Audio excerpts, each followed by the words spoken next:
So one of the best times to hit a drop shot is on a second serve, return to serve, because the ball typically is moving slower than a first serve. Also, the server is in a defensive mindset. The returner or the serving team's netman is usually in a defensive mindset because perhaps you've hit him or her with some good ground strokes and you've hit that ball deep. So now we're looking at how to hit this drop shot cross court, because the drop shot cross court is moving away from the netman and the serving player is backing up off the serve, anticipating a deep shot. So now we know when to hit it. Let's look at how to hit it. If I'm going to come forward with the drop shot, with the Continental grip is usually the better grip, although you can hit a drop shot with the E-skirt. I like the Continental because it's much more natural. There's a little bit more feel involved. But what you're going to want to do is to turn quickly and get the racket up high. And as I come up high, as that ball bounces, I'm going to scoop under the ball with just enough underspin so I get a somewhat high enough trajectory to clear the net, but not too high that it becomes a little mini lob. Also, I want to try to keep the plane the same as long as I can. I don't want to get too much into a dish, although that's a very natural finish of a drop shot is to do that. But when you hit your drop shot, you're going to want to just let that drop shot angle be maintained as much as you can, especially when you're learning to hit it. You'll want to not be twisting that racket a whole heck of a lot. Another side note on the drop shot is the angle which you can hit the drop shot is very important.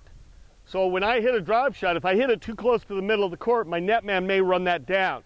So usually if I get pulled a little bit wide on the serve or on a cross-court return, I may come in and hit that drop shot just like that and just take that shot far enough away from the netman he cannot possibly run it down. And now that back serving player's position has to run hard to get that shot. Recognize when you have a team that's maybe not real quick afoot, because that's where the drop shot's really going to be effective. Also, how do I respond to a drop shot? The netman, my partner, better start closing in once he sees that the drop shot is a good caliber shot, because that opponent now has to come in and hit up. What are the options that they have? Well, number one is they could hit the ball to my net partner who's going to have an easy volley. You know that they're not going to try to do that. So they're either going to try to lob over his head, which is very hard to do when you're running in close to the net and you've got a netman just towering over you. So 9 times out of 10, they're going to try to hit something cross court.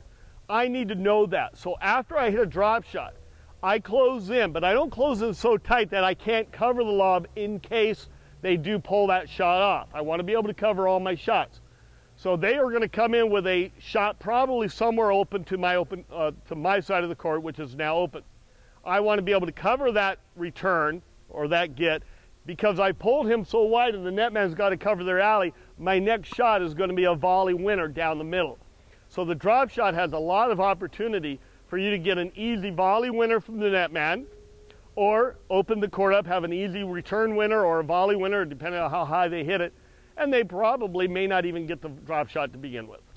With a backhand drop shot, you'll want to keep the same principles that we use for the forehand in play. Keep the plane the same, much like a backhand volley. We want to keep the arm fairly straight and just let that arm glide down, almost just let the arm fall naturally. So when that ball comes, I'm just going under that ball like that and just easing into that drop shot. The value of a drop shot can be evaluated by how many times the ball bounces before it reaches the service line. So when you're practicing your drop shots, if you can make that ball bounce 3 times before it reaches the service line, that is a high quality drop shot. So there's an easy tool for you to do that. But here's a double secret that you may not even consider when you're thinking about drop shots. One drop shot can mean the world, because if you've come in with this slice cross court and you've elected to hit that nice cross court drop shot into that alley, you may not again have to do that, because now the server's got to go, oh, I may come in. No, now I've got to back up. They don't know what you're going to hit when they see this position. They don't know if this is going to be a slice drive or a slice drop shot until the ball is actually hit. Again, it's another level, higher level of ability. When you learn the advanced foundation within all the shots that we've presented, and especially here with the drop shot, you provide another vehicle in which you can dominate your opposing team with shots that they may not see coming, or they might expect one thing and you hit them another, and just the overall effectiveness of being able to hit these shots consistently very well.